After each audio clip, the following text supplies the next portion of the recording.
Je m'appelle Amelia Price. Je me suis tenu dans une salle d'audience du comté de Fulton et j'ai remis au juge un dossier de relevé bancaire montrant comment mes parents avaient vidé mon fonds pour mes études pour acheter à ma sœur Caitlin des sacs à main de luxe et des journées au spa. Puis avait eu l'audace de me poursuivre en justice pour ne pas les avoir soutenus financièrement. Je n'ai pas bronché quand j'ai gagné. J'ai regardé ma mère droit dans les yeux et je lui ai remis la facture remboursement ordonnée par le tribunal et tout le reste. D'où regardez-vous? Dites-le moi dans les commentaires, j'aimerais beaucoup le savoir. Et si vous avez déjà eu à choisir entre votre paix et votre famille, cette histoire est pour vous. Laissez-moi vous ramener au jour où j'ai réalisé que j'étais vraiment seul.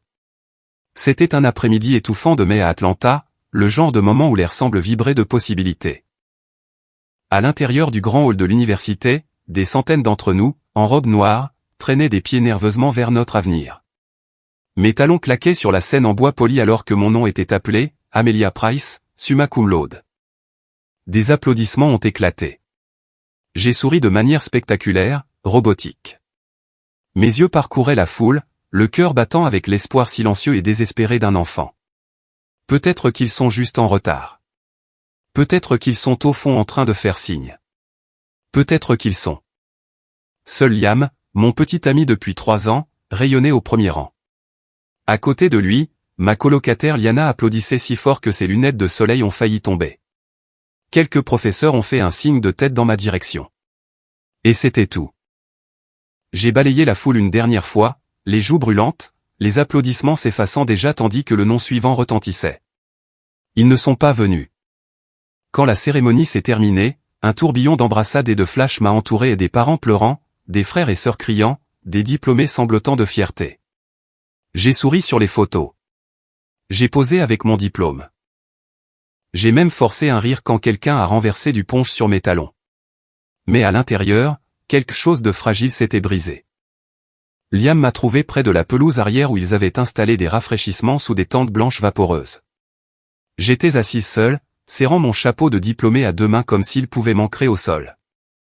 Ils appelleront, a-t-il dit doucement, s'agenouillant à côté de moi. Peut-être qu'ils attendent pour te faire une surprise. J'ai hoché la tête, mais je n'y croyais pas.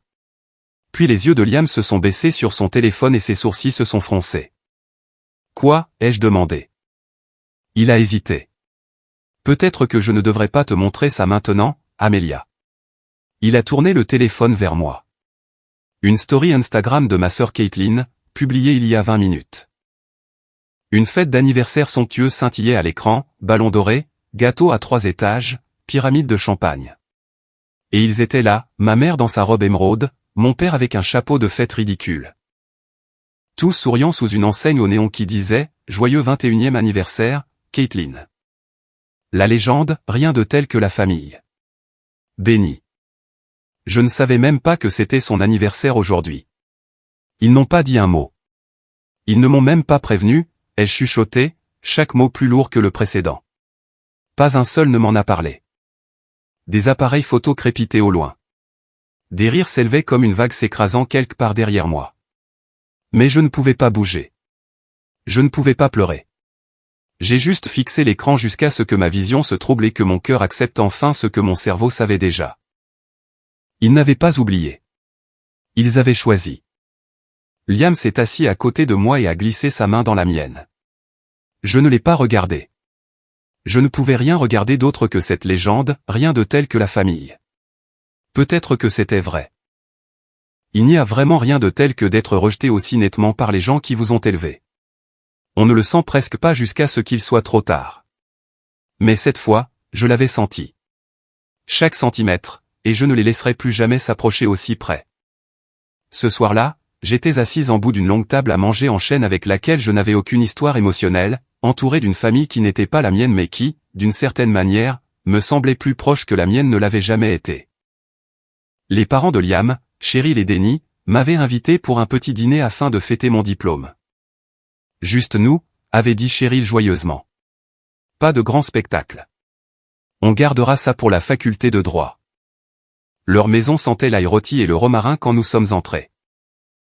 Il y avait des guirlandes lumineuses sur la terrasse arrière, de la musique jouant doucement depuis une enceinte cachée derrière une fougère en pot, et 4 couverts avec des serviettes en tissu pliées soigneusement en petits triangles. normal, chaleureux, attentionné. Je vérifiais sans cesse mon téléphone. Aucun appel manqué, aucun SMS non lu, pas même un « félicitations » de ma mère. La fête de Caitlin faisait toujours rage en ligne, pourtant. Des dizaines de stories identifiées dans un club sur un toit à Buckhead, tenues assorties, flûte de champagne, elle dans une robe bleue scintillante entourée de ballons, 21. À un moment donné, ils avaient même tiré des feux d'artifice. J'ai fait du poulet au citron, a dit Cheryl, en posant un plat au centre de la table, avec ce riz sauvage que tu avais aimé la dernière fois, Amelia. Et Liam a mentionné que tu n'es pas très produit laitier, alors j'ai évité le beurre. J'ai cligné des yeux, touché. Ma propre mère se souvenait à peine que je détestais la coriandre. Merci, Madame Green. C'est vraiment gentil. Appelle-moi Cheryl, je t'en prie. Elle s'est assise à côté de moi avec un verre de vin blanc et m'a lancé un de ces sourires de maman qui semblent avoir du poids, du réconfort, un peu d'amusement, et beaucoup de compréhension. Vers le milieu du repas, alors que les assiettes étaient presque vidées que le vin commençait à faire son effet, elle s'est penchée légèrement. Alors, a-t-elle dit, posant son menton sur sa main. Ta famille n'a pas pu venir à la cérémonie, hein? J'ai souri rapidement, par réflexe. Non, ils ont eu un empêchement. Ça doit faire mal, a-t-elle dit avec un léger sourire en coin. Pas cruel, ni même moqueur, juste naturel, comme si elle énonçait une évidence. J'ai hoché la tête, essayant de ne pas me laisser déstabiliser. Ça va. Cheryl a penché la tête. Je t'en prie. Major de ta promotion. Une bourse complète. J'aurais ramené une fanfare si tu étais ma fille. Elle n'aime pas vraiment les fanfares, a dit Liam légèrement, en tendant la main vers la corbeille de pain. J'aurais pu rire. J'aurais pu laisser passer. Mais Denny a ajouté, ils ne sont vraiment pas venus du tout? Comme s'il ne réalisait que maintenant, et quelque chose en moi a lâché. Cheryl l'a remarqué la première. Mes mains s'étaient figées sur mes genoux. Ma fourchette reposait, intacte, sur le bord de l'assiette. Et soudain, le sourire que j'avais collé sur mon visage toute la soirée n'a plus tenu. J'ai baissé les yeux, clignant vite des paupières.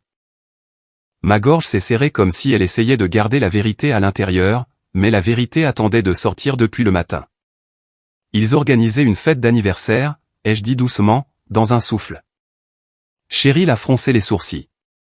Pour ma sœur, pendant que j'étais sur scène. J'ai levé les yeux. Ils ne me l'ont pas dit. Je l'ai vu sur Instagram. Ma mère, mon père, Caitlin tous. Il y avait un gâteau. Il y avait des feux d'artifice. Le silence est tombé comme un rideau de velours. Liam a bougé à côté de moi et a glissé sa main sous la table pour trouver la mienne et la serrer. J'ai regardé Liam. Il n'a pas détourné les yeux. Elle a terminé major de sa promotion, a-t-il dit d'une voix ferme. C'est ça qui compte. Cheryl s'est adossée, le visage indéchiffrable un instant. Puis elle a expiré et a dit, tu sais quoi? C'est vrai, c'est ça qui compte. Puis elle a levé son verre. À Amelia, qui n'a eu besoin d'aucun comité de soutien pour traverser cette scène. Denny a levé son verre à son tour. À la femme qui a triomphé contre vent et marée, sans fanfare. À Amelia, a répété Liam, serrant à nouveau ma main. Je ne me souviens pas de ce qu'était le dessert. Je ne me souviens plus de la musique. Mais je me souviens de ce que j'ai ressenti en étant vu, en étant célébré non pas pour ce que j'étais pour quelqu'un d'autre ou ce qu'il pouvait obtenir de moi, mais pour ce que j'avais accompli, pour ce à quoi j'avais survécu, pour le simple fait d'être moi-même. Plus tard ce soir-là, alors que Liam m'accompagnait à ma voiture, je me suis arrêté avant de monter. Ta mère sait, n'est-ce pas, ai-je demandé doucement. C'est quoi? Qu'ils ne changeront jamais.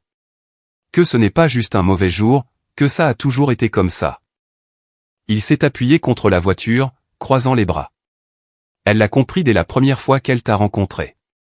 Elle a vu comment tu tressaillais chaque fois que quelqu'un te faisait un compliment. J'ai regardé le sol. Je me sens pathétique. Tu ne le es pas. Elle ne m'a même pas envoyé de SMS. Ma mère. Liam a écarté une boucle de ma joue et a dit, tu ne leur dois pas ta joie simplement parce qu'ils t'ont donné leur nom. Je n'ai pas répondu. Je me suis juste appuyé contre son torse et j'ai laissé la douleur s'exprimer encore un peu. Parce que le problème de la douleur enfouie, c'est qu'elle ne reste pas enfouie. Pas éternellement. Plus tard dans la nuit, la maison était calme. Le tic-tac régulier d'une horloge murale remplissait l'espace entre nos respirations alors que Liam et moi étions blottis sur le canapé du salon de ses parents. La cheminée crépitait doucement, juste assez pour projeter des lueurs sur le sol et nous réchauffer les jambes à travers la couverture jetée sur nous. C'était ce genre de silence qui ne demande pas de mots, mais qui les invite. Je fixais les flammes, ma joue posée sur l'épaule de Liam, mes doigts entrelacés aux siens. Je n'avais pas l'intention d'en dire plus ce soir-là. J'en avais déjà assez dit. J'étais déjà trop fatigué, mais les mots sont sortis malgré tout. Ma grand-mère m'avait laissé un fonds pour mes études, et je murmurais, la voix lente et presque pâteuse sous le poids de tout cela. Dans son testament, elle l'avait laissé juste pour moi. Liam n'a pas parlé. Il n'en avait pas besoin. Son bras autour de mes épaules s'est serré un peu plus. Ils ne l'ont pas utilisé pour l'école. Mes yeux ne quittaient pas le feu. Ils ont dit que Caitlin avait besoin d'une voiture. Liam m'a regardé tendrement. Attends, je croyais qu'ils avaient dit qu'on ne pouvait pas payer les frais de scolarité, que l'argent avait disparu. J'ai dégluti avec peine. Mais ce n'était pas vrai. Ils le lui ont simplement donné. Les mots flottaient là comme du givre sur une vitre délicat et amère. J'ai trouvé les documents, ai-je dit doucement, dans le bureau de maman pendant ma dernière année de lycée. Je n'espionnais même pas, je cherchais juste du papier pour l'imprimante. Le compte était toujours actif. Il y avait mon nom dessus. Sa signature pour l'éducation d'Amélia.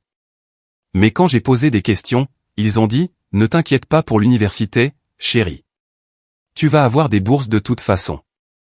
La mâchoire de Liam s'est contractée, mais il est resté silencieux. Ils lui ont acheté une Honda Civic blanche 2 semaines plus tard. Neuve. Elle l'a envoyée direct dans un panneau stop le 2e jour. J'ai eu un petit rire sans joie, de ceux qui ne savent pas trop s'ils veulent rire ou pleurer. J'ai cumulé 2 jobs pendant ma première année, ai-je dit, la voix plus ténue. Tutorat, service en salle. Tu sais combien de nuits je suis resté debout jusqu'à 3 heures du matin juste pour finir mes devoirs après mes services? Et pendant tout ce temps, il y avait de l'argent qui dormait sur un compte à mon nom. Liam s'est penché et a embrassé le sommet de ma tête. Il n'a pas essayé de chercher des excuses. Il n'a pas essayé de réparer les choses. Ils ont dit que c'était une décision familiale, ai-je chuchoté. Il m'a serré plus fort. Ils ont pris une décision, mais elle n'avait rien de familial. J'ai laissé cette phrase faire son chemin. Pendant si longtemps, j'avais intériorisé la situation, je m'étais dit que je n'étais peut-être pas assez reconnaissante. Que j'étais peut-être juste plus doué pour gérer les difficultés. Caitlin avait toujours besoin de plus d'aide, de plus d'attention, de plus de chance. Mais maintenant, assise là, assez adulte pour reconnaître les schémas, assez blessée pour voir clair, je voyais ce choix pour ce qu'il était. Il l'avait choisi, elle. Encore. Toujours. Elle a reçu mon avenir sur un plateau, ai-je dit, plus pour moi-même que pour lui. Et j'ai dû construire le mien avec des restes. Mais je l'ai construit, n'est-ce pas? Liam s'est reculé juste assez pour me regarder en face. Son regard ne flanchait pas. Tu ne l'as pas seulement construit. Tu l'as construit mieux qu'il ne l'aurait jamais imaginé. Tu as fini major de ta promotion, Amélia. Tu as fait quelque chose à partir de rien, et tu l'as fait sans que personne ne te tende les clés. J'ai cligné des yeux rapidement. Cette boule dans ma gorge était de retour. Mais elle n'était pas accompagnée du même sentiment d'impuissance cette fois, juste de la vérité. Je me demande ce qu'elle dirait, ai-je murmuré. Ma grand-mère, si elle savait où son argent est passé. Liam n'a pas répondu tout de suite. Puis, doucement, il a dit, elle dirait que c'est de toi qu'elle était fière. Le feu a crépité plus fort à ce moment-là, comme pour confirmer sa pensée. Et pour la première fois depuis longtemps, je n'ai pas eu honte d'être en colère. Je ne me suis pas senti mesquine de m'en souvenir. Je me suis senti légitime de porter ce poids. J'en avais assez d'avaler l'injustice comme si c'était juste une fatalité de la vie. Ils avaient pris des décisions. J'allais commencer à prendre les miennes. Nous sommes restés assis en silence encore un moment, les flammes faiblissant sans s'éteindre.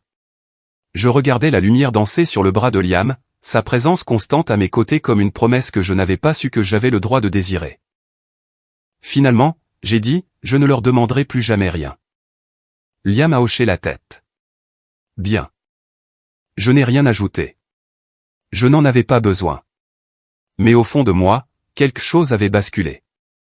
Pendant des années, j'avais attendu qu'ils me choisissent, qu'ils me voient, qu'ils me célèbrent comme ils célébraient Caitlin. Mais maintenant, je commençais à comprendre. Je n'étais pas la fille oubliée, j'étais la fille gênante. Celle qui voyait trop, qui demandait trop, qui devenait trop. Et peut-être, juste peut-être, que cela signifiait que je n'avais jamais été à eux pour qu'ils me maintiennent dans l'ombre. Une brise tiède portait l'odeur de la glycine alors que je me tenais au cœur des jardins botaniques de Savannah, mon voile flottant derrière moi comme quelque chose de vivant, de léger. Quelque part derrière la haie, un quatuor à cordes jouait, clair de lune. Et de l'autre côté du chemin de pierre, Liam m'attendait, souriant comme s'il avait le monde entier dans sa poche et qu'il n'avait pas peur de me le donner. « Tu es prête ?» a chuchoté ma demoiselle d'honneur, Liana, en ajustant le bord de ma robe. J'ai hoché la tête. « C'est ta dernière chance pour changer d'avis sur le fait de ne pas les avoir invités », a-t-elle plaisanté, la voix légère mais le regard sérieux. Je me suis tourné légèrement vers elle. Je n'ai pas besoin de gens qui ne se montrent que quand ça les arrange. Elle a souri et m'a serré la main. Alors, allons te marier. La marche vers l'autel n'a pas été terrifiante comme je l'avais imaginé. Pas de nervosité, pas d'hésitation, seulement la lumière du soleil filtrant à travers les arbres, des pétales sous mes pieds et les yeux de Liam posés sur moi comme si j'étais la seule personne au monde. Ses parents étaient au premier rang, Cheryl tamponnant déjà ses yeux avec un mouchoir. Denny m'a fait un pouce levé et a articulé, « Tu es comme une reine ». J'ai eu envie de rire, mais je n'ai pas pu. Mon cœur était trop plein. Pas de tristesse, plus maintenant. C'était autre chose, un sentiment d'appartenance, de paix. Et quand Liam a pris ma main et a chuchoté, « Tu en as mis du temps », j'ai répondu, « C'est pour toujours maintenant », et je le pensais de tout mon être. Il n'y avait que 50 personnes, des amis, des professeurs, des collègues, ceux qui m'avaient vu quand je ne jouais pas un rôle, quand je n'essayais pas de prouver ma valeur. Mes parents n'étaient pas invités. Caitlin non plus. Il n'y a pas eu de dispute, pas d'annonce dramatique, juste le silence, une rupture nette, et une liste de mariages où leur nom avait été discrètement omis. Quand l'officiant a demandé, « Qui donne cette femme en mariage ?», c'est Liana qui s'est avancée. « Moi », a-t-elle dit, d'une voix forte et assurée. Et ce moment précis m'a semblé plus juste que tout ce que ma famille m'avait jamais offert. Après les vœux, le baiser et le tonnerre d'applaudissements, Liam et moi avons remonté là les mains dans la main, sous une pluie de pétales de fleurs, les gens criant de joie, et mon cœur battant enfin sans le poids d'avoir besoin d'être la fille de quelqu'un, le plan de secours de quelqu'un. J'étais juste moi, Madame Amelia Green. À la réception, sous des lumières dorées et entre des arches fleuries, Cheryl a pris le micro. « Je veux souhaiter la bienvenue à Amelia », a-t-elle dit, la voix tremblant légèrement. Pas seulement comme l'épouse de Liam, mais comme ma fille, parce que c'est ce qu'elle est pour moi depuis la première fois qu'elle s'est assise à notre table et a proposé d'aider pour la vaisselle, alors qu'elle était l'invitée. La foule a ri, et Cheryl m'a souri avec ce même regard chaleureux qu'elle m'avait lancé un an plus tôt quand j'avais pleuré à sa table. Je ne sais pas quel genre de personne ne se déplace pas pour la remise de diplôme de leur fille, mais je sais quel genre de femme est Amelia, et je suis honoré de dire qu'elle fait partie de ma famille. Ma gorge s'est nouée. Liam a serré ma main sous la table. Pendant que nous dansions pieds nus dans l'herbe, Liam m'a fait faire un tour avant de me serrer contre lui et de me murmurer à l'oreille, « Tu sais, ils ont probablement vu les photos du mariage. » « J'espère bien, » ai-je répondu, posant ma joue contre son torse. « Ils sont sûrement furieux. »« Ils peuvent l'être, » a-t-il ri. « Ils ne te manquent pas du tout ?» J'ai réfléchi un instant. La vérité ? J'avais déjà fait le deuil de ce que je n'avais jamais eu.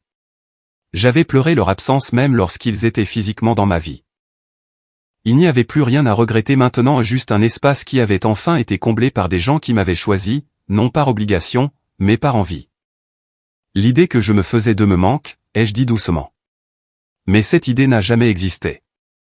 Liam a embrassé le sommet de ma tête. Alors, commençons quelque chose de réel. Nous avons dansé jusqu'à ce que la musique s'efface au profit du chant des cigales et des rires, entourés de gens qui applaudissaient à contre-temps, prenaient des photos floues et renversaient du vin sur les nappes blanches. C'était imparfait, magnifique, et c'était à moi. Les collines de Napa s'étendaient devant nous en douces vagues vertes et dorées, comme si quelqu'un avait traîné un pinceau chargé de soleil sur le paysage. Nos verres de vin ont trinqué légèrement alors que nous portions un toast sous l'auvent de la terrasse d'un domaine viticole niché entre des rangées de cabernets. À ne jamais se contenter de moins que la paix, a dit Liam en levant son verre. Et à construire quelque chose dont personne d'autre ne peut s'attribuer le mérite, ai-je ajouté avec un petit sourire. J'ai bu le vin blanc frais, qui tranchait délicieusement avec la chaleur de l'après-midi. Tout dans ce voyage semblait luxueux d'une manière que je ne m'étais jamais autorisé à rêver auparavant, des matinées lentes, des détours spontanés, des dîners tardifs sans notion du temps. Nous logions dans une maison d'amis privée avec des draps en lin, une baignoire sur pied et un balcon qui surplombait des oliviers se balançant dans la brise. Pendant les 3 premiers jours, je n'avais pas touché à mon téléphone, pas une seule fois jusqu'à aujourd'hui. Il a commencé à vibrer au milieu de la visite du vignoble. Le guide expliquait le processus de fermentation, mais mes yeux ne cessaient de lorgner mon téléphone, qui vibrait encore et encore dans mon sac en paille. Je l'ai ignoré au début. Puis j'ai vu le nom s'afficher sur l'écran, maman, encore et encore. Message vocal après message vocal. Les SMS s'accumulaient les uns après les autres, chacun envoyé quelques minutes après le précédent. Je ne lui avais pas parlé depuis le mariage, depuis le silence avant la date limite de réponse, depuis son absence au moment le plus important de ma vie. Quand nous nous sommes assis pour déjeuner au café du vignoble, les vibrations ont continué. Je n'ai pas pris le téléphone, mais je n'ai pas non plus détourné le regard. Liam l'a remarqué. Elle n'a pas le droit de te faire ça ici, a-t-il dit gentiment, prenant ma main pour la serrer. Nous sommes au paradis. Ne la laisse pas t'en sortir. Je ne la laisse pas faire, ai-je dit, même si nous savions tous les deux que c'était un peu le cas. Il a écarté le téléphone et l'a posé face contre table à côté de la bouteille de vin. Alors n'écoute même pas les messages. Pas maintenant, pas pendant notre moment à nous. J'ai hoché la tête. Mais 2 heures plus tard, alors que Liam s'était absenté pour confirmer notre réservation de dîner, je l'ai pris quand même. Je me suis dit que j'avais juste besoin d'entendre sa voix. Que peut-être, juste peut-être, c'était différent. J'ai porté le téléphone à mon oreille. Le message a commencé. Amélia, je ne sais même plus quoi dire à ce stade. J'ai vu les photos du mariage sur Facebook. J'ai dû apprendre le mariage de ma propre fille par Linda Jacobs. De toutes les personnes possibles. Tu pensais vraiment que nous ne méritions pas d'être là? Quel genre de fille fait ça? Tu as une idée de l'humiliation que ton père et moi avons ressentie? J'ai cligné des yeux, abasourdi. Pas de, je suis désolé qu'on ait raté ça. Pas de, tu étais magnifique. Pas de, nous regrettons de ne pas avoir été là. Humilié. C'était ça, sa conclusion. Le message suivant a commencé avant même que je puisse réagir. J'espère que tu es contente, Amélia. J'espère que tu es fière d'avoir coupé les ponts avec ta famille. Nous essayons de te laisser de l'espace pour que tu grandisses, et voilà comment tu nous remercies? En nous excluant comme si nous n'avions jamais compté. Ma poitrine s'est serrée. C'était toujours la même logique tordue. Il me faisait du mal, mais c'était moi qu'on blâmait pour avoir réagi. Liam est revenu juste au moment où je me levais de table pour descendre les marches vers la lisière du vignoble. Le soleil commençait à se coucher, baignant toute la vallée d'une lueur dorée et brumeuse.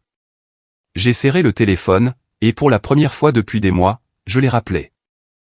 Elle a décroché instantanément. Amélia. Tu m'as appelé 12 fois, ai-je dit. 12 messages vocaux, tous sur tes sentiments, aucun sur les miens. Elle a expiré brusquement. J'avais besoin de comprendre pourquoi tu ferais une chose aussi cruelle. Vous n'êtes pas venu à ma remise de diplôme. C'était le jour de Caitlin. Vous avez dépensé l'argent que grand-mère m'avait laissé.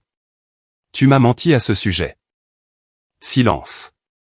Vous avez acheté une voiture à Caitlin avec l'argent de mes études, et ensuite tu m'as fait culpabiliser d'en avoir parlé. Tu m'as fait passer pour la personne égoïste. Je ne pense pas que ce soit juste. Juste, ai-je ri amèrement. Tu veux parler de ce qui est juste, maintenant? Tu ne comprends pas ce que ça fait. Non, je ne comprends pas. Je ne comprends pas comment on peut choisir un enfant plutôt qu'un autre et s'attendre encore à une carte de remerciement. Elle s'est tue. J'entendais le son de sa respiration à travers le haut-parleur. J'ai fini de jouer à ça avec vous, ai-je dit plus doucement. Je ne suis pas en colère, je suis juste lasse. Je ne porterai pas la culpabilité. Pas quand c'est ton absence qui a laissé la place à ma vie pour s'épanouir. Alors c'est tout, a-t-elle demandé. Et pour la première fois, sa voix tremblait. Tu nous effaces purement et simplement? Non, ai-je dit, je ne vous efface pas. Je refuse juste de vous inviter à prendre une place que vous n'avez jamais méritée. Et j'ai raccroché. Je suis resté là quelques secondes de plus, enveloppé par la lumière dorée, et j'ai enfin expiré. Liam est apparu à mes côtés, l'expression calme mais lucide. Est-ce que j'ai envie de demander, a-t-il dit. J'ai secoué la tête. C'est fini. Il a pris ma main. Alors allons trouver un gâteau au chocolat et ne reparlons plus jamais de cette femme. J'ai souri. Et juste comme ça, nous sommes retournés vers la terrasse, le soleil se couchant derrière nous, l'air chargé de l'odeur du raisin pressé et de l'eucalyptus. Mon téléphone n'a plus vibré de la soirée, et je me moquais de savoir s'il vibrerait encore un jour. Le retour à Atlanta m'a fait l'effet d'atterrir dans une version totalement différente de ma vie. Nous avions laissé les vignobles derrière nous en silence, rendu la voiture de location, déballé les cadeaux et repris le cours de la vie réelle. Mais cette fois, ce n'était pas la même vie que celle que j'avais quittée avant notre mariage. Cette fois, j'entrais dans quelque chose qui m'appartenait. Le père de Liam, Denny, possédait une société d'investissement immobilier qui s'était bâti une réputation sur une stratégie discrète et des résultats à long terme. Avant le mariage, il m'avait invité à envisager de rejoindre la firme. Pas parce que tu as épousé mon fils, avait-il précisé lors d'un petit déjeuner, mais parce que j'ai vu comment tu réfléchis. J'ai besoin de ça. J'ai commencé 2 semaines après notre retour de Napa. Pour mon premier jour, je portais un chemisier bleu marine et un pantalon large. Professionnel, impeccable, un peu pleine d'espoir. Liam m'avait préparé un déjeuner comme un père envoyant son enfant à l'école pour la première fois, avec un post-it qui disait « Montre-leur qui tu es ». Dès l'instant où j'ai mis les pieds dans le bureau, j'ai eu l'impression d'avoir enfin franchi une porte qui m'attendait depuis toujours. L'équipe était brillante, le travail exigeant, et je me suis surprise à m'épanouir sous la pression. Après des années à jongler entre les petits boulots et les études, à vivoter et à devoir prouver ma valeur à des gens qui ne m'ont jamais vraiment vu, c'était différent. Je n'étais plus en mode survie. J'étais en train de bâtir. En 3 mois, j'avais déjà dirigé 2 présentations clients et conclu un accord de développement que même Denny n'avait pas vu venir. J'avais analysé une faille dans le zonage qui a permis à la firme d'économiser près de 90 000 $ en coûts prévus. Et les gens l'ont remarqué. Lors d'un brunch d'équipe dans un café chic sur un toit à Midtown, Denny a levé son mimosa et a dit « Soyons clairs. Cette femme juste ici est plus affûtée que la moitié du conseil d'administration. » Toute la table a ri. Quelques têtes se sont tournées vers moi avec des sourires impressionnés. Liam, assis à côté de moi dans une chemise grise, s'est penché et m'a dit tout bas, il voulait dire tous. Il essaie juste d'être diplomate. J'ai souri, mais cette fois je n'ai pas baissé les yeux ni éludé. J'ai accepté le compliment parce qu'il était vrai. J'étais compétente, et pour une fois, je ne m'en excusais pas. Plus tard cet après-midi-là, de retour au bureau, l'un des associés principaux m'a tapé sur l'épaule et m'a dit « Vous avez un truc. La plupart des gens de votre âge hésitent avant de parler en réunion. Vous connaissez vos chiffres. Vous parlez avec assurance. Vous allez aller loin, Amelia. » C'était agréable pas de la manière éphémère d'un like Instagram, mais dans ce sentiment profond de se sentir à la bonne place, au bon moment, en étant la bonne personne. Ce soir-là, Liam m'a rejointe dans la cuisine alors que j'enlevais mes talons pour prendre un verre d'eau. Alors, ce brunch, a-t-il demandé nonchalamment en ouvrant le frigo. J'ai souri. Je crois que ton père veut me cloner. Il s'est retourné, un sourcil levé. Je serai pour. Je lui ai lancé un torchon en riant. Plus sérieusement, je ne me suis jamais senti comme ça dans un environnement de travail auparavant. Comme quoi? Comme si je n'avais pas besoin de me faire toute petite pour que les autres se sentent à l'aise. Liam m'a tendu un soda à la place de l'eau, sachant que j'aime les bulles. C'est parce que personne là-bas n'a intérêt à ce que tu restes petite. J'ai hoché la tête lentement. Ouais, et peut-être que pour la première fois, je n'ai pas peur d'être grande. Nous nous sommes assis sur le canapé ce soir-là, regardant un documentaire d'une oreille distraite pendant que je parcourais des dossiers immobiliers sur mon ordinateur et qu'il dessinait pour son prochain projet d'architecture. C'était calme, de ce calme qui laisse de la place pour grandir. Et je me souviens avoir pensé, c'est à ça que ressemble la stabilité. Ne pas attendre que quelqu'un vous retire le tapis sous les pieds. Ne pas se préparer à être déçu. Juste construire chaque jour, brique par brique. Et pour la première fois de ma vie d'adulte, la structure sous mes pieds n'était pas empruntée, elle était méritée. C'est la vue qui nous a convaincus, des baies vitrées allant du sol au plafond qui encadraient la silhouette d'Atlanta comme une œuvre d'art. La nuit, la ville s'illuminait d'or et d'argent feutré, comme si elle murmurait des secrets rien que pour nous. De notre balcon, nous pouvions voir Piedmont Park à l'est, et par temps clair, on apercevait même les avions décoller de Hartsfield au loin. Nous avons signé les documents de clôture dans un bureau aux parois de verre élégant, les mains tremblant pratiquement d'excitation. Le Pantouse était à nous 990 000 $ payés grâce à la combinaison de nos économies, des premiers retours sur investissement de Liam et de ma plus grande fierté, mon salaire qui grimpait en flèche en tant que gestionnaire d'actifs chez Green Holdings. Je n'avais pas eu besoin de garant. Je n'avais pas eu besoin d'aide. J'avais construit cette vie brique par brique, document par document, heure après heure épuisante. Le jour de l'emménagement, je me tenais pieds nus au centre de la cuisine ouverte, tournant lentement sur moi-même, les bras écartés, m'imprégnant de tout, les comptoirs en quartz, la cave à vin, la façon dont l'écho de mon rire rebondissait sur le sol en marbre sans plus sembler vide. Liam est entré avec 2 verres de champagne. À notre château dans le ciel, a-t-il dit. Nous avons trinqué avec des serviettes en papier parce que nous n'avions pas encore déballé les vrais. Ce soir-là, nous avons posté une photo sur Instagram, moi appuyé contre le balcon en verre, les lumières de la ville clignant derrière moi comme des étoiles. Légende, construit sur la persévérance. Les commentaires ont afflué. Liana, tu as intérêt à organiser une fête sur le toit dès que possible. C'est magnifique. Professeur Gilles, tu as mérité chaque centimètre de cette vue. Amélia, je suis fier de toi.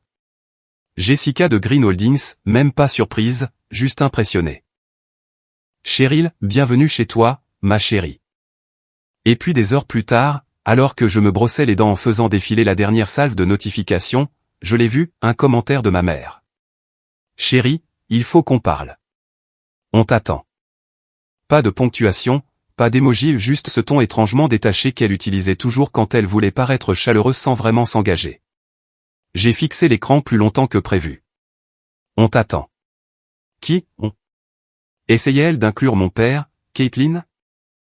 Ou suggérait-elle autre chose, comme si le temps s'était arrêté pour eux et que c'était moi qui m'étais égaré, perdu et en retard pour mon retour? Liam est entré derrière moi, déjà en jogging, se séchant les cheveux avec une serviette. Il a remarqué ma tête. Qu'est-ce qu'il y a? J'ai tourné le téléphone pour qu'il voie. Il a lu une fois, a cligné des yeux, puis a froncé les sourcils. Tu vas répondre? J'ai secoué la tête lentement. Pas encore. À vrai dire, je ne savais pas ce que je dirais même si je le voulais. L'ancienne moi aurait répondu immédiatement, cherchant désespérément à décoder le sous-entendu, à trouver la supplique cachée ou la culpabilisation potentielle. Mais la femme qui se brossait les dents dans la salle de bain d'un Pantouse, sa salle de bain n'était plus la même fille que celle sur la scène de remise des diplômes, cherchant des visages qui ne s'étaient jamais montrés. Je ne pense pas qu'ils s'attendaient à ce que je sois heureuse sans eux, ai-je fini par dire. Liam s'est appuyé contre le cadre de la porte, les bras croisés, m'observant dans le miroir. Ça leur fait peur que tu aies prouvé qu'ils n'étaient jamais essentiels. J'ai hoché la tête en me rinçant la bouche. Et maintenant, ils veulent revenir. Bien sûr que oui. La vue est meilleure d'ici. J'ai souri malgré le pincement au cœur. Parce que peu importe à quel point on s'élève, la partie de soi qui a un jour supplié d'être aimée ne disparaît pas facilement, elle se tait simplement, attendant de voir ce qu'on fera ensuite. Nous nous sommes couchés peu après, la ville brillant doucement à travers nos fenêtres. Mon téléphone a encore vibré. Un autre commentaire, cette fois sous le post de Liam, une photo de nous deux trinquant sur le balcon. Revenez vite. Les choses sont compliquées. J'ai éteint l'écran. J'avais un foyer, et ce n'était pas avec eux. Je n'avais pas prévu d'y aller, mais quelque chose dans ce commentaire, les choses sont compliquées, me trottait dans la tête. Je ne pouvais pas l'ignorer. Je me disais que ce n'était pas par culpabilité, mais je savais que c'était faux. Une partie de moi avait encore besoin de savoir ce qu'ils voulaient cette fois, alors j'ai accepté de les voir un après-midi, 1 heure dans la maison que j'appelais autrefois chez moi. Liam n'a pas discuté. Il m'a juste embrassé le front et a dit « mais un minuteur ». Sa confiance en moi a stabilisé quelque chose dans ma poitrine que je n'avais pas réalisé être chancelant. C'était étrange de remonter l'ancienne allée. L'herbe était trop haute. La voiture de Caitlin n'était plus là. Et la lumière du Porsche clignotait comme si elle n'arrivait pas à se décider. J'ai frappé, même si j'avais encore une clé cachée dans un tiroir quelque part. Ma mère a ouvert la porte avec un sourire pratiqué, comme si nous n'avions pas passé un an sans nous parler.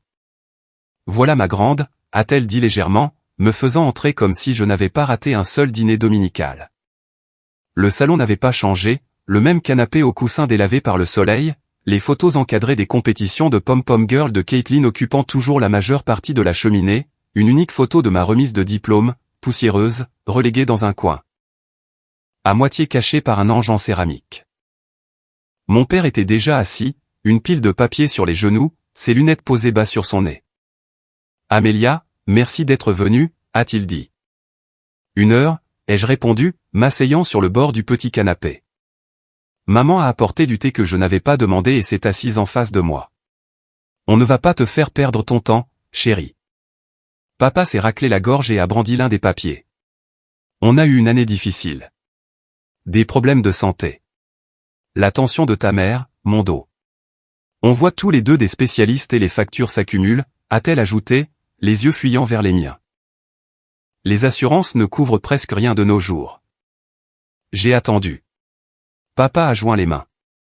On n'est pas venu pour te faire culpabiliser.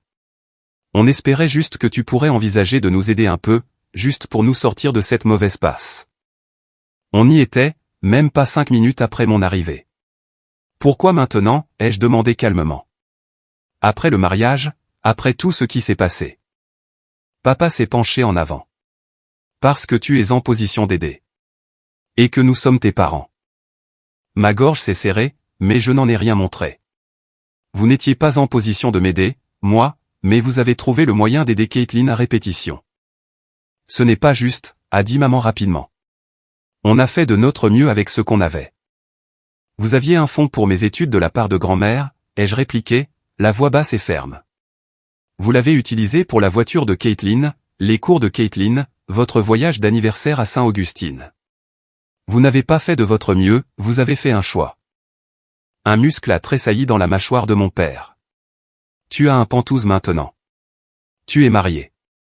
Tu as réussi. On ne te demande pas la moitié de ton compte en banque.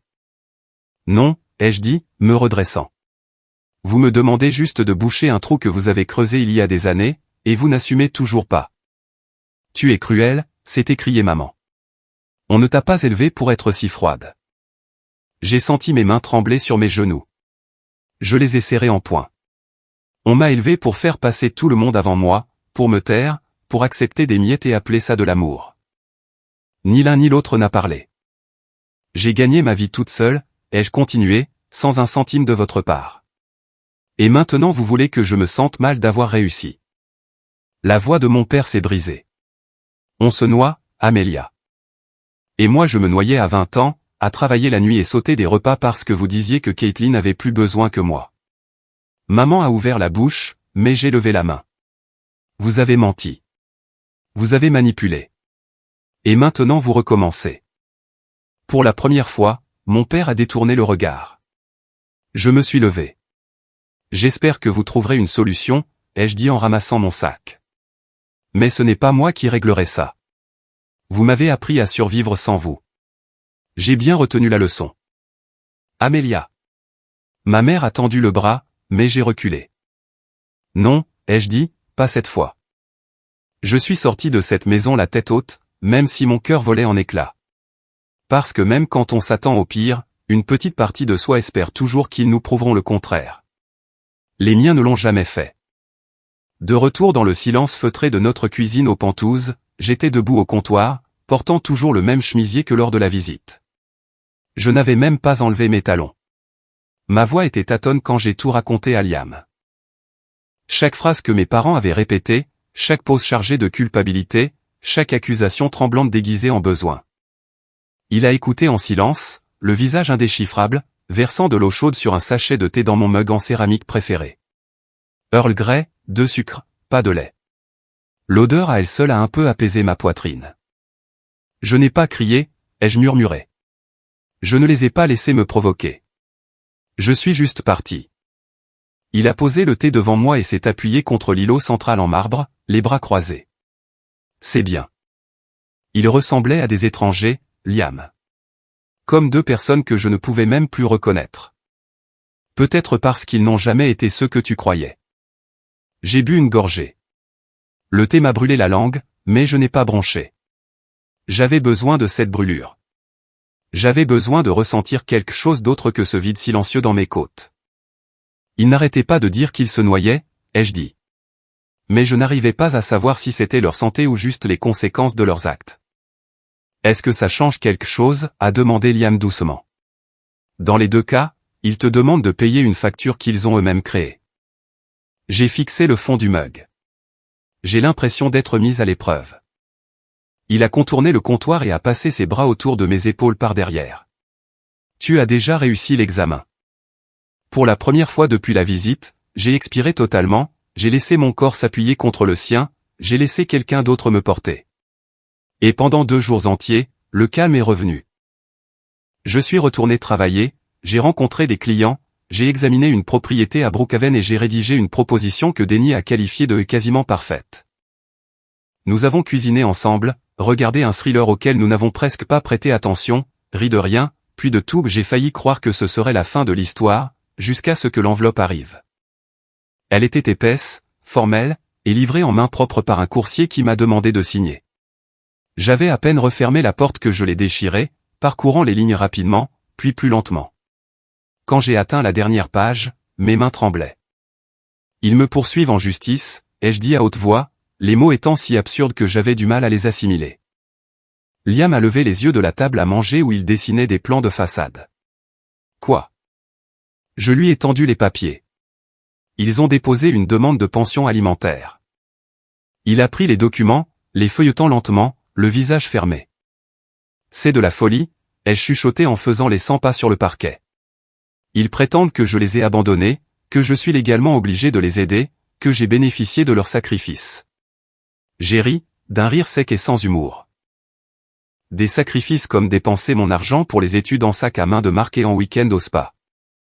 Liam a posé les papiers et a pris calmement son téléphone. Qu'est-ce que tu fais? Il faisait défiler ses contacts. J'appelle l'équipe juridique de la famille. J'ai cligné des yeux. Vous avez une équipe juridique familiale? Il m'a regardé comme si la réponse était évidente. Papa les garde sous contrat. Contrats immobiliers, affaires familiales. Il leur fait confiance. Et tu penses que ça entre dans les affaires familiales? Il a levé les yeux, le regard ferme. Ils essaient de t'extorquer de l'argent avec une assignation au tribunal. Amélia, je dirais que c'est la définition même d'une affaire familiale. Je ne savais pas s'il fallait rire ou hurler. Liam non plus. Je suis resté planté là dans notre cuisine, pieds nus sur le carrelage frais, la ville scintillant derrière la vitre comme si elle se moquait bien de ce que mes parents fabriquaient, et j'ai laissé le silence m'envelopper. Puis j'ai hoché la tête une fois. D'accord, ai-je dit. On va se préparer. Liam a déposé un baiser sur ma tempe et a parlé dans le téléphone dès que la connexion a été établie. Oui, c'est Liam Green. Nous avons besoin d'un avocat pour ma femme. Ses parents viennent de déposer une plainte. Il n'y avait aucune panique dans sa voix. Aucune hésitation. Et pour la première fois depuis des jours, j'ai senti quelque chose de tranchant revenir dans ma poitrine. Pas de la peur, mais de la clarté. Il voulait me traîner à nouveau dans cette ancienne version de moi-même. La fille reconnaissante, le portefeuille silencieux, celle qui croyait encore que leur amour était quelque chose à gagner. Mais je n'étais plus cette personne. Il voulait une guerre juridique, il s'apprêtait à affronter quelqu'un qui avait déjà survécu à bien pire. La salle d'audience était plus froide que prévu. J'étais assise, raide, au premier rang, mon tailleur bleu marine impeccable, les cheveux tirés en arrière, les talons effleurant à peine le sol. J'avais choisi ma tenue avec soin, rien de voyant, rien de fragile, juste du solide, de l'intentionnel, le genre de choses qu'une femme porte quand elle sait qu'elle sera sous-estimée. Les bancs derrière nous étaient bondés de spectateurs silencieux et d'avocats qui murmuraient. J'ai vu le flash d'un téléphone qu'on rangeait. Le comté de Fulton avait l'habitude d'attirer les regards, surtout quand un drame familial se mêlait d'argent. Mes parents étaient assis de l'autre côté de l'allée. Ma mère portait du rose pâle, comme si elle assistait à un brunch caritatif. Mon père ne cessait de s'éponger le front avec un mouchoir brodé à ses initiales. Ni l'un ni l'autre ne m'a regardé. Leur avocat, un homme aux cheveux gris avec une voix d'homme habitué à être le plus bruyant dans une salle de conseil, s'est tenu devant le juge et a fait un geste vers moi avec l'air de celui qui délivre une grande vérité morale. Votre honneur, nous ne demandons pas grand-chose. Nous demandons ce qui est juste. Nos clients se sont sacrifiés pour l'éducation de leurs filles, l'ont soutenu pendant ces années de formation, et maintenant, alors qu'ils font face à de graves difficultés financières et de santé, elles refusent de leur venir en aide. C'est, par essence, un abandon. Je n'ai pas bronché, mais mon estomac s'est noué. Abandon. Le mot sonnait presque poétique si l'on ignorait les années de négligence qui avaient mené à ce moment précis. Mon avocate, une femme à la voix douce nommée Rosalind, s'est levée avec une précision tranquille. Votre honneur, nous avons soumis des documents montrant que les demandeurs ont accédé à un fonds d'épargne études laissé par la grand-mère décédée de la défenderesse, et qu'ils l'ont vidé. Ces fonds, dont le testament stipulait clairement qu'ils devaient être utilisés exclusivement pour l'éducation de la défenderesse, ont été dépensés à des fins personnelles. Elle a cliqué sur la télécommande dans sa main et une photo est apparue sur l'écran de la salle d'audience. Un reçu, forfait spa de $3250, Château Élan, marqué « Escapade d'anniversaire 2019 ». Une autre photo a suivi, relevé bancaire, retrait, achat de sac à main, acompte pour la voiture de Caitlin. Et ce n'est qu'une partie, a continué Rosalind calmement. Nous avons également des emails dans lesquels les demandeurs décrivent la défenderesse comme étant autonome et ayant moins de besoins que sa sœur, qu'ils décrivent comme méritant un petit coup de pouce supplémentaire. J'ai vu le juge froncer les sourcils. Rosalind s'est tournée légèrement. Le récit de l'abandon s'effondre face à un schéma de manipulation émotionnelle et financière. Ma cliente n'a pas abandonné ses parents. Elle a posé une limite après des années à avoir été traitée comme une quantité négligeable. Puis ce fut mon tour de parler. Je suis monté à la barre, le bois frais sous mes mains alors que je les croisais fermement. Ils ont fait leur choix, ai-je dit d'une voix ferme. J'ai fait les miens. J'ai regardé à travers la pièce, pas le juge, pas Rosalind, mais droit vers mes parents. Vous ne pouvez pas passer des années à ignorer un enfant, à en choisir un autre à sa place, à lui prendre ce qui lui appartient, puis agir comme si vous étiez choqué quand elle finit par s'en aller. La salle était silencieuse, et pour une fois, elle ne me semblait pas froide du tout. Le marteau du juge a frappé avec finalité, un coup sec, net, indéniable. Au vu des preuves présentées, le tribunal statue en faveur de la défenderesse, Amelia Green. Les demandeurs sont condamnés à rembourser $27 800 provenant du fonds pour les études détournées et à couvrir l'intégralité des frais de justice de la défenderesse. Je n'ai pas respiré pendant 5 bonnes secondes. La main de Rosalind a trouvé la mienne brièvement sous la table, ferme et chaleureuse. De l'autre côté de l'allée, ma mère a laissé échapper un soupir étouffé, comme si on venait de lui couper le souffle. Mon père s'est effondré dans son fauteuil, les lèvres si serrées qu'elles étaient devenues blanches. La salle s'est animée de murmures, mais rien ne m'atteignait. C'était fini. À la sortie du tribunal, la lumière du soleil inondait les marches de pierre. Je n'avais pas réalisé à quel point je serrais fort la main de Liam jusqu'à ce qu'il chuchote « Tu as réussi » et que je sente mes doigts se desserrer. Nous sommes restés dans le hall pendant que les gens passaient. Mes parents ne sont pas sortis tout de suite. J'ai pensé qu'ils partiraient peut-être discrètement, mais quelques minutes plus tard, la porte a grincé. Ma mère se tenait là, tremblante, les yeux rougis. Elle s'est approchée de moi lentement, hésitante. « Nous avons eu tort » a-t-elle dit, la voix brisée. Je ne l'ai pas vu. Je n'ai pas voulu le voir. Je n'ai pas répondu. Je n'ai pas bougé. Caitlin est sortie derrière elle, vêtue de gris clair. Elle semblait plus petite que dans mes souvenirs. Je le vois maintenant, a-t-elle dit, la voix n'étant qu'un souffle. Je suis désolé d'avoir été aveugle. J'ai hoché la tête une fois. C'était tout ce que j'avais à donner. Puis je me suis tourné vers Liam et, ensemble, main dans la main, nous sommes sortis sous le soleil. C'était un jeudi après-midi tranquille quand Caitlin a sonné aux pentouses. Le concierge avait appelé d'abord. Une certaine madame Caitlin Harwood dit qu'elle est attendue. Sa voix était polie mais incertaine, sans doute parce que je ne l'avais jamais inscrite sur la liste. J'ai hésité, fixant l'horizon avant de répondre finalement, laisse-la monter. Le trajet en ascenseur a dû lui paraître long. Je l'imaginais là, serrant son sac à main, répétant la version d'elle-même qu'elle pensait que je pourrais accepter. Quand les portes se sont ouvertes, elle est sortie lentement, ses talons ne faisant presque aucun bruit sur le parquet sombre. Elle avait l'air différente, moins apprêtée que d'habitude. Ses cheveux blonds étaient attachés en une tresse lâche, son maquillage était plus léger.